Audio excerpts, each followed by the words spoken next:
नमस्कार मेरे साथीदारों, आपका हमारे चैनल में तहे दिल से स्वागत है। अभी तक हमने जो देखा है वो बहुत ज्यादातर ओरल कॉन्ट्रासेप्टिव के बारे में देखा हुआ है। उसमें ज्यादातर फीमेल ओरल कॉन्ट्रासेप्टिव के बारे में सुना हुआ है। इसमें मैफेप्रेस्टन, मिसोप्रेस्टल और लेवोनाइजोस्टिल जो मार्केट में अभी चल रही है। पर एक अच्छी सी न्यूज ये आई हुई है कि मेल ओरल कॉन्ट्रासेप्टिव पे भी रिसर्च में अच्छा सारा कुछ देखने मिला है। ये जो स्पर्म बताया हुआ है उसकी मोटिलिटी और उसकी एक्टिविटी को कंट्रोल करने के लिए हमारे पास जो केमिकल है वो रेटिनोइक एसिड है। अगर हम रेटिनोइक एसिड पे काम करेंगे और उसके रिसेप्टर पे काम करेंगे तो उस ब्लॉक हो जाएगा, तो आगे कुछ एक्टिविटी मिलने वाली नहीं है।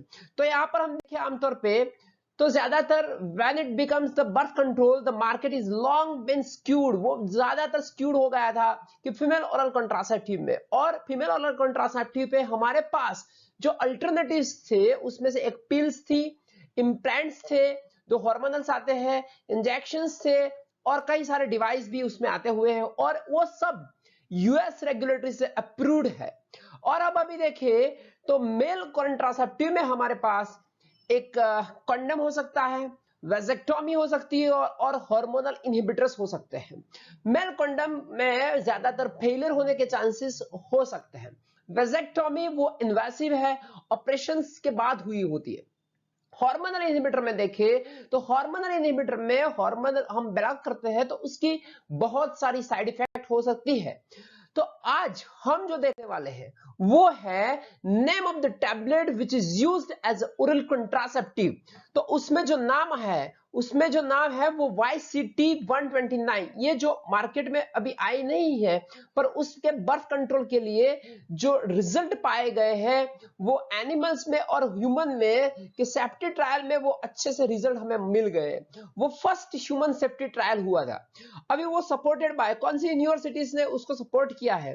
वो is backed by the Minnesota और your choice therapeutics California.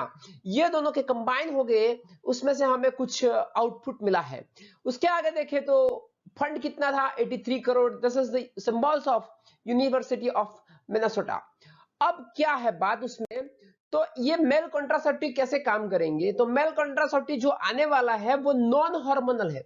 Most probably जब कॉन्ट्रासेप्टिव की बात आती है तो ज्यादातर लोग हार्मोनल्स पे बात करते हैं, पर ये कहा है this is non hormonal. Sperm production block, वो स्पर्म प्रोडक्शन ब्लॉक कैसे करते हैं? Block the production of the sperm without hormonal interference. उसमें हार्मोनल इंटरफेरेंस नहीं आने वाला, क्योंकि हार्मोनल इंटरफेरेंस आएगा तो बहुत सारी साइड इफेक्ट आती है, मूड स्विंग होता है, लिबिडो हो जाता है। और ये कौन से केमिकल पे काम करता है? Target protein of the sperm development is a retinoic acid. Retinoic acid क्या है? ये रेटिनोइक एसिड वो स्पर्म डेवलपमेंट के लिए जरूरी है। उसके जो अल्फा रिसेप्टर होते हैं उसके साथ वो ब्लॉक करके काम करती है। ज्यादातर रेटिनल और retinoic acid way vitamin A के डेरिवेटिव है। विटामिन ए हमें ज्यादातर वेजिटेबल्स, कैरेट्स में से मिलता है। अब देखिए विटामिन ए की सिग्नलिंग क्या है? Role in the sperm development. अगर ये विटामिन ए होगा तो स्पर्म डेवलपमेंट होता है।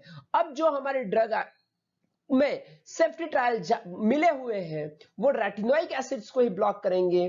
तो ये ओरल मेल कॉन्ट्रासेप्टिव के लिए एक अच्छे से रिजल्ट पाए गए हैं यूनिवर्सिटी से। तो उससे आगे खूब बहुत ज्यादा चेंज आने वाला है। थैंक यू ऐसे साइंटिफिक वीडियो के लिए जुड़े रहे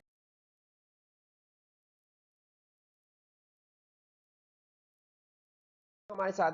और ये वीडियो एजुकेशन पर्पस के लिए दिया हुआ है। अगर आपको डिटेल पढ़ना है तो डिस्क्रिप्शन में लिंक उसके डिटेल आर्टिकल्स की दी हुई है। Thank you, thanks a lot.